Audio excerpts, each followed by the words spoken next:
છે। ગયા લેક્ચરમાં આપણે આંકડાશાસ્ત્રના પ્રકરણ નંબર 2 સુરેખ સહસંબંધની શરૂઆત કરી હતી।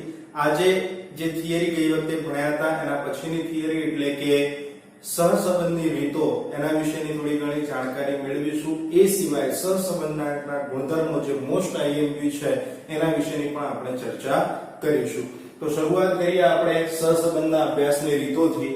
તો સૌથી પહેલા તો સહસંબંધના અભ્યાસની રીતો તમને વિભાગ સી માં 2 માર્કમાં પણ પૂછી શકે છે કે ભાઈ સહસંબંધના અભ્યાસની રીતો જણાવો। તો એની અંદર પહેલી છે વિકર્ણ આકૃતિની રીત, બીજી છે કાર્લ પિયર્સનની ગુણન પ્રઘાતની રીત અને ત્રીજી છે સ્પીયરમેનની ક્રમાંક સહસંબંધની રીત। હવે આ જે રીત છે મોટા ભાગે 5 માર્કનો જે સેક્શન F પૂછાય છે, બરાબર, એટલે કે F માં 5 માર્કનો જે દાખલો પૂછાય છે એની અંદર આ રીત સૌથી વધારે ઉપયોગમાં લેવામાં આવે છે। સ્પીયરમેનની ક્રમાંક સહસંબંધની રીત વિભાગ ડી માં 3 માર્કમાં પણ વધારે પ્રમાણમાં પૂછાય છે। 5 માર્કમાં પણ પૂછાઈ શકે પણ મોટા ભાગે કેટલા માર્કમાં પૂછાય છે? 3 માર્કમાં, બરાબર। તો સહસંબંધના અભ્યાસની મુખ્ય કેટલી રીતો છે? 3। કઈ કઈ? વિકર્ણ આકૃતિની રીત, કાર્લ પિયર્સનની ગુણન પ્રઘાતની રીત અને ત્રીજી છે સ્પીયરમેનના ક્રમાંક સહસંબંધની રીત। હવે સૌથી પહેલી શરૂઆત કરીએ આપણે વિકર્ણ આકૃતિની રીત। તો એની વ્યાખ્યા પહેલા જાણી લઈએ કે વિકર્ણ આકૃતિ કહેવાય કોને? તો ધારો કે ચલ x અને y, બે ચલ લેવાના, કયા? x અને y, એની n કિંમતોની ક્રમિક જોડ એટલે કે લાઈનની જોડ, ધારો કે x અને y, તો x 2 3 4 5 1 2 3 4 5, તો આ સામસામે જે જોડ હોય એને ક્રમિક જોડ કહેવાય, બરાબર। તો એ ક્રમિક જોડ એટલે કે x1 સાથે y1, પહેલું અવલોકન સાથે પહેલું અવલોકન, બીજા સાથે બીજું અને ત્રીજા સાથે ત્રીજું, એટલે જેટલું આવતું હોય ત્યાં સુધી જવાનું, તો x3 y3, એવી રીતે x અને y જેટલા આપેલા છે ત્યાં સુધી છે। ચલ x ની કિંમતોને સાના ઉપર? x અક્ષ ઉપર અને y ની કિંમતોને y અક્ષ પર યોગ્ય રીતે પ્રમાણમાપ લઈ આલેખમાં નિરૂપણ કરવામાં આવે છે। બે ચલ લેવાના, બંનેની જે ક્રમિક જોડ છે એને આપણે જે x જે ચલ છે એની કિંમત x અક્ષ ઉપર અને y ની જે કિંમત છે એ y અક્ષ ઉપર દર્શાવવાની આલેખમાં। આ ક્રમિક જોડોને અનુરૂપ બિંદુઓને આલેખમાં દર્શાવતા મળતી આકૃતિને વિકર્ણ આકૃતિ કહેવામાં આવે છે। બે ચલ x અને y એની ક્રમિક જોડ લેવાની, x ની જે ચલ કિંમતો છે x અક્ષ ઉપર, y ની જે ચલ કિંમતો છે y અક્ષ ઉપર દર્શાવી દીધી। હવે x અને y ને અનુરૂપ બિંદુ, ધારો કે x 5 હોય અને y 10 હોય, તો x ની 5 ની કિંમત ગોતવાની અને y ની સાની કિંમત ગોતવાની 10 ની, અને એ બંનેને ભેગા જ્યાં થાય એ બિંદુ તમારે શું કરવાનું છે? દર્શાવવાનું છે। આવી રીતે જે બિંદુઓ ભેગા થાય અને બિંદુઓને જોડતા જે આકૃતિ આપણને મળે છે એને વિકર્ણ આકૃતિ કહેવામાં આવે છે, બરાબર। હવે વિકર્ણ આકૃતિના અલગ અલગ પ્રકાર તમને મેં અહીંયા દર્શાવેલા છે। તો એક વસ્તુ, જો આ સિમ્પલ આકૃતિ મેરા માટે સમજાય છે કારણ કે આ વિકલ્પમાં બી તમને સ્વાધ્યાયમાં બી એક વિકલ્પ એવો છે જેની અંદર આવી આકૃતિ દોરીને પૂછવામાં આવેલું છે કે દર્શાવેલી આકૃતિ કયા પ્રકારનો સંબંધ દર્શાવે છે। તો અહીંયા ધ્યાન આપો, જો આ પહેલી આકૃતિ છે તમારા સંપૂર્ણ ધન સહસંબંધની, કઈ? સંપૂર્ણ ધન સહસંબંધ। જો વિકર્ણ આકૃતિ એટલે કે જે બિંદુઓ છે એ ડાબેથી જમણે નીચેથી ઉપર તરફ એક જ રેખામાં મળે, જો કઈ બાજુ ગયું? ડાબેથી જમણે નીચેથી ઉપર તરફ એક જ રેખામાં જો જતું જોવા મળે, બરાબર, તો એને કહેવાય સંપૂર્ણ ધન। હવે એના કરતા ઊંધું, ડાબેથી જમણે ઉપરથી નીચે તરફ એક જ રેખામાં જતું જોવા મળે તો એને શું કહેવામાં આવે છે? સંપૂર્ણ ઋણ। જો બિંદુઓ સૂર્યરેખાની આસપાસ ડાબેથી જમણે નીચેથી ઉપર તરફ જતું જોવા મળે તો એને કહેવાય અંશતઃ ધન। એક સૂર્યરેખામાં ના મળે, સૂર્યરેખાની આસપાસ મળે। અહીંયા સેમ ડાબેથી જમણે ઉપરથી નીચે તરફ જાય, એક સૂર્યરેખામાં ના મળે પણ સૂર્યરેખાની આજુબાજુ મળે તો એને કહેવાય અંશતઃ ઋણ। અને આ વિખેરાયેલા જે બિંદુ છે, કેવા બિંદુ છે? વિખેરાયેલા બિંદુ, તો એનામાંથી તો કોઈ સૂર્યરેખા પસાર થવાની નથી અથવા તો સૂર્યરેખાની આસપાસ બી બિંદુઓ મળવાના નથી, તો એને શું કહેવાય? સહસંબંધનો અભાવ।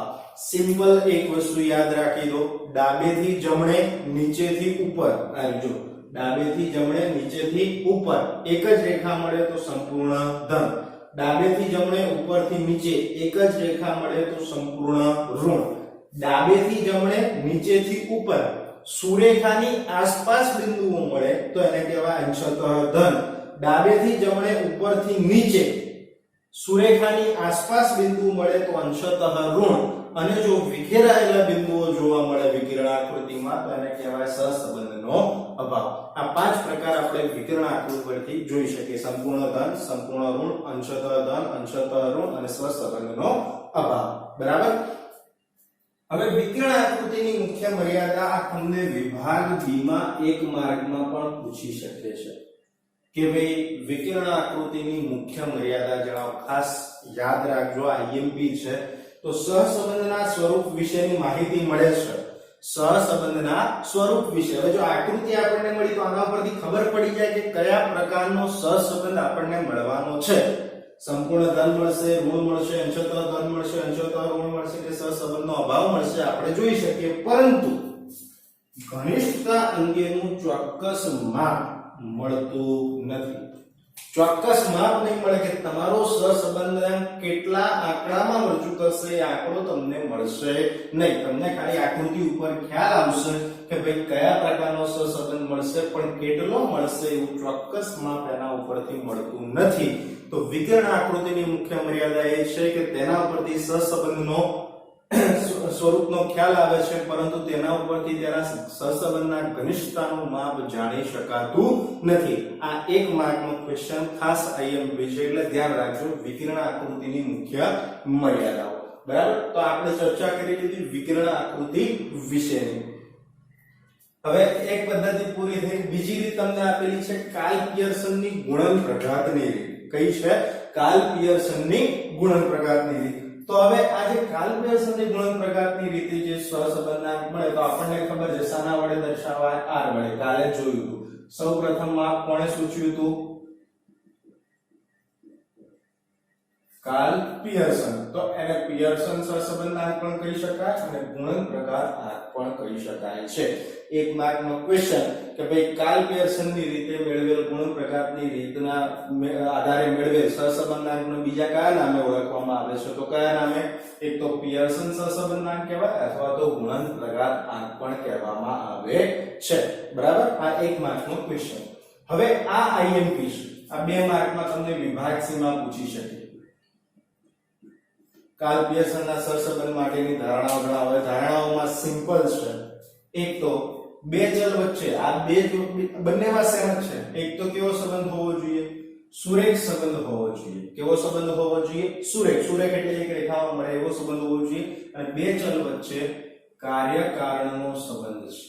કાર્ય-કારણ એટલે કાલ જોયું હતું એક ચલ કારણ સ્વરૂપ હોય અને બીજું કયા સ્વરૂપ હોય? કાર્ય સ્વરૂપ. ઉદાહરણ તરીકે વરસાદ અને ઉપજ. વરસાદ સારો તો ઉપજ સારી, વરસાદ સારો નહીં થાય તો ઉપજ સારી થશે નહીં. તો એ બંને વચ્ચે કેવો સંબંધ? કાર્ય-કારણનો. જો આ પ્રકારનો સંબંધ ન હોય તો સંબંધ જે સહસંબંધ છે એ અર્થહીન ગણવામાં આવે છે. તો કાર્લ પિયર્સનની રીતની મુખ્ય બે ધારણા: એક, બે વચ્ચે સુરેખ સંબંધ હોવો જોઈએ જે બે ચલ છે એની વચ્ચે, અને બે ચલ વચ્ચે બીજો મુદ્દો છે કાર્ય-કારણનો સંબંધ હોવો જોઈએ. જો આ સંબંધ ન હોય તો જે સહસંબંધ મળશે એ તમારો અર્થહીન ગણવામાં આવશે. બરાબર. તો આ તમારી ધારણા હતી મેઇન, જે તમને 2 માર્ક વિભાગ સીમા પૂછાઈ શકે છે. બરાબર. ઓકે. તો આ કાર્લ પિયર્સનની ગુણન પ્રઘાતની રીત હતી. હવે ગુણન પ્રઘાતની રીત જે છે મોટા ભાગે તમને 5 માર્કના દાખલામાં વિભાગ F માં પૂછવામાં આવે છે. બરાબર. તો એના માટેના 3 મુખ્ય જે સૂત્રો છે એ મુખ્ય સૂત્રો મેં અહીંયા લખેલા છે તો આપણે એને સમજી લઈશું. તો હવે સૌથી પહેલા તો x બાર અને y બાર એની ચર્ચા કરી લેવાની. તો x બાર અને y બાર પૂર્ણાંક હોય તો x બાર નું સૂત્ર આપણે 11મા માં ભણી ગયા sigma xi upon n. y બાર નું સૂત્ર ભણી લઈએ સિગ્મા yi upon n. બરાબર. x ના અવલોકનોનો સરવાળો ભાગ્યા કુલ અવલોકનો, y ના ટોટલ અવલોકનો ભાગ્યા y ના અવલોકનોનો સરવાળો ભાગ્યા કુલ અવલોકનો જેટલા હોય એટલા. તો x બાર અને y બાર તમને જે મળે એ પૂર્ણાંક હોય. પૂર્ણાંકનો મતલબ શું થાય? પોઈન્ટ વગરના મળે. એટલે ટૂંકમાં પોઈન્ટ આવવો જોઈએ નહીં. આ 40.35 લખો તો 40.35 એ કેવું કહેવાય? પૂર્ણાંક કહેવાશે નહીં. શું કહેવાય?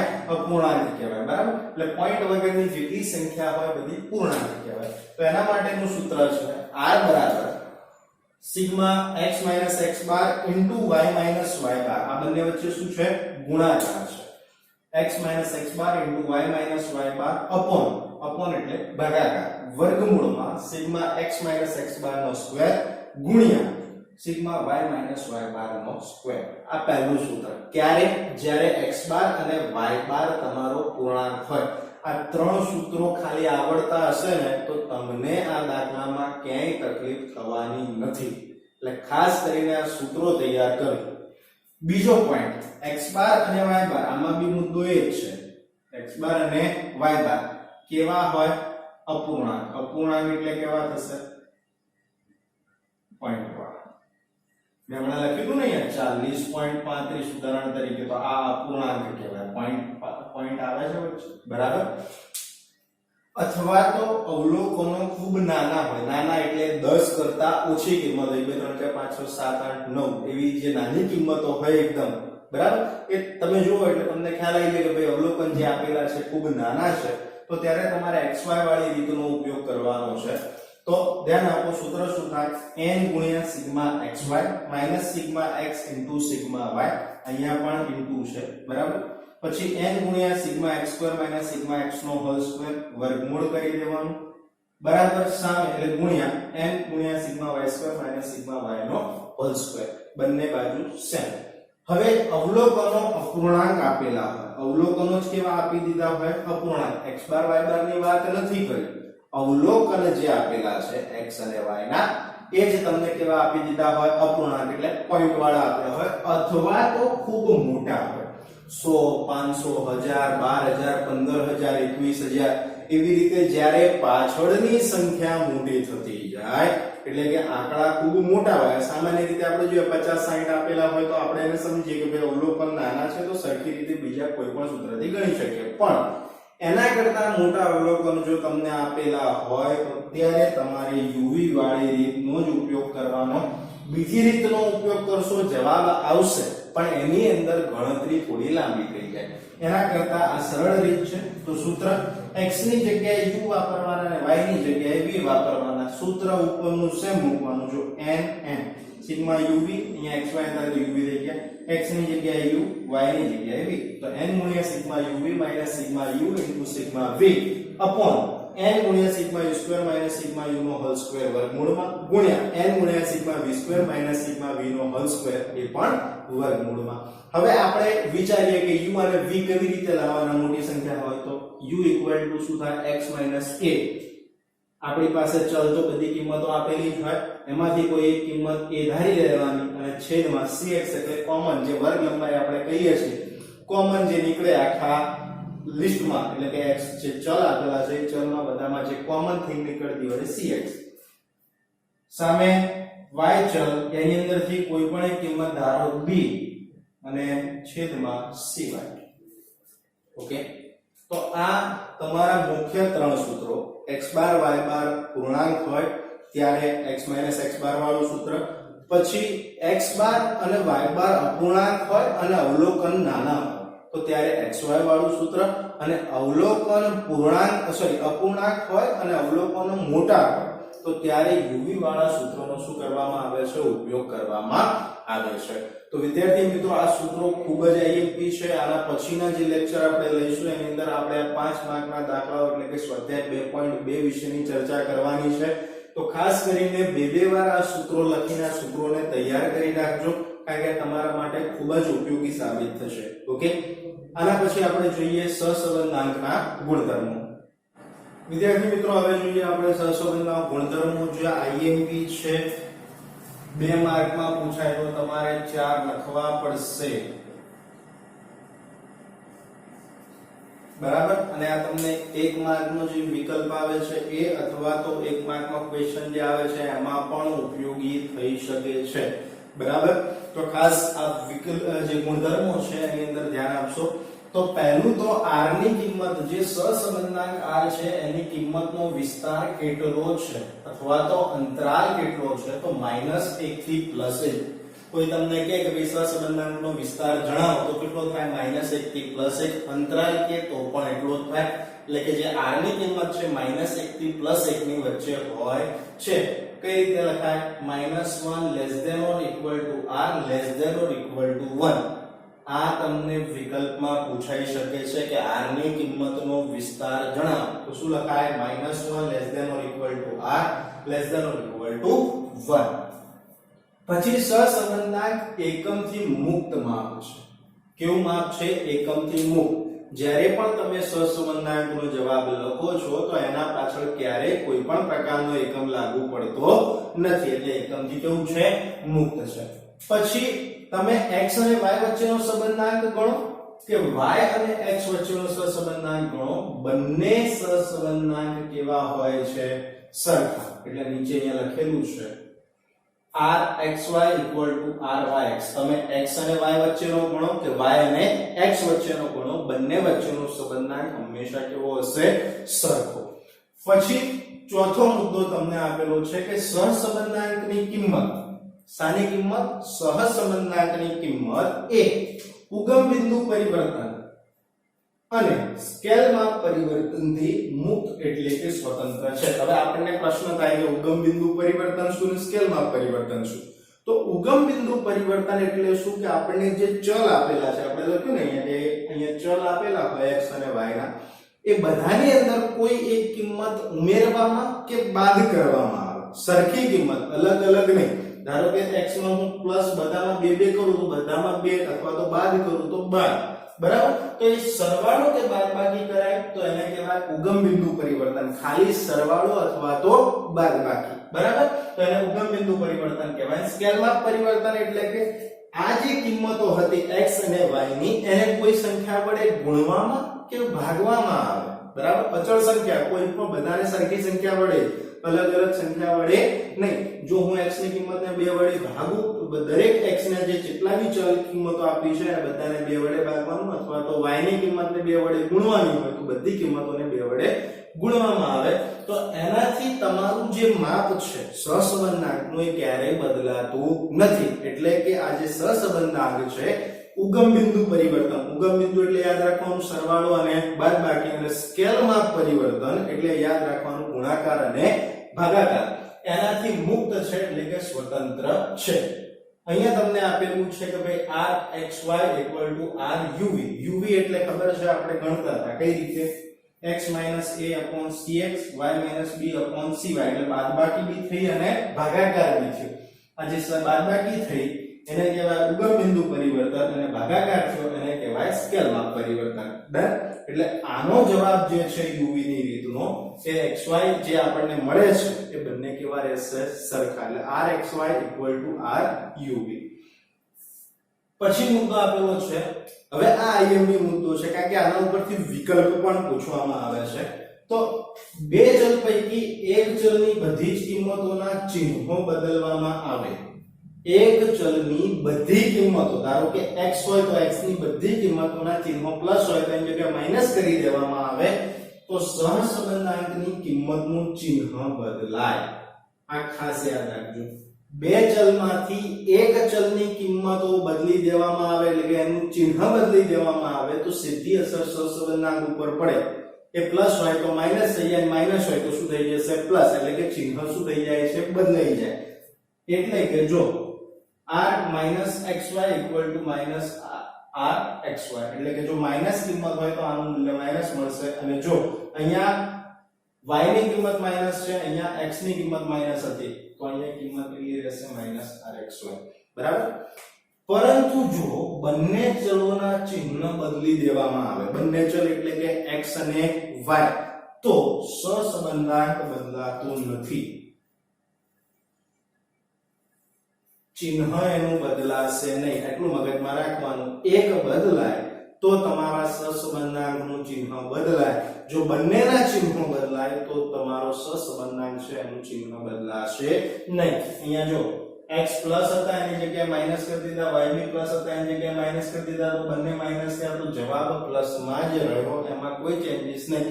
પણ જો ખાલી x ની કિંમત બદલવામાં આવી હોત તો અહીંયા માઈનસ નિશાની થઈ જાય, અથવા તો y ની કિંમતો માઈનસ કરવામાં આવી હોત તો r ની કિંમત કેવી થઈ જાય, માઈનસ થઈ જાય. બરાબર. તો આ તમારા હતા ગુણધર્મો, જે 5 ગુણધર્મો અહીંયા આપેલા છે. 2 માર્કમાં જ્યારે પૂછાય તો તમારે કમસે કમ 4 તો મુખ્ય મુદ્દા લખવાના જ છે. શરૂઆતથી પહેલા તો વિસ્તાર -1 થી +1 ની વચ્ચે હોય, બીજો મુદ્દો એકમથી મુક્ત છે, ત્રીજો મુદ્દો કે x અને y વચ્ચેનો સંબંધાંક હોય કે y અને x વચ્ચેનો સંબંધાંક હોય, હંમેશા બંને સરખા રહેશે. ચોથો મુદ્દો છે જે સહસંબંધાંક છે ઉગમ બિંદુ પરિવર્તનથી અને માપ સ્કેલમાં પરિવર્તનથી બંનેથી મુક્ત છે. અને છેલ્લો મુદ્દો બે ચલમાંથી એક ચલની જો કિંમતોનું ચિહ્ન બદલાઈ જાય તો એના કારણે સહસંબંધાંકનું ચિહ્ન બદલાશે, પરંતુ જો બંને ચલોના જે ચિહ્નો છે બદલી નાખવામાં આવે તો એના કારણે સહસંબંધાંક બદલાતો નથી. ઓકે, તો આ તમારા હતા સહસંબંધાંકના ગુણધર્મો. તો આજે આપણે કઈ બાબતોની ચર્ચા કરી લઈએ, જોઈ લઈએ. એક તો સહસંબંધના અભ્યાસની રીતો, એમાં સૌથી પહેલા વિકર્ણ આકૃતિની રીત, ગુણનપ્રઘાતની રીત, એના સૂત્રો અને સહસંબંધાંકના ગુણધર્મો, આટલી બાબતોની ચર્ચા કરી. નેક્સ્ટ લેક્ચરમાં આપણે સ્વાધ્યાય 2.2 ની શરૂઆત કરીશું, કારણ કે 2.1 જે છે વિકર્ણ આકૃતિની રીત છે, આપણે સૌથી છેલ્લે એનું એક ઉદાહરણ અથવા તો એક દાખલો ચલાવી દઈશું. બરાબર, કારણ કે પરીક્ષામાં જે છે વધારે પ્રમાણમાં પૂછાતું નથી. બોર્ડની પરીક્ષામાં જે મોટા ભાગના આઈએમપી દાખલા છે 5 માર્કમાં જે પૂછાય છે વિભાગ F માં, બરાબર, એના વિશેની કાલથી શરૂઆત કરીશું. ત્યાં સુધી અસ્તુ.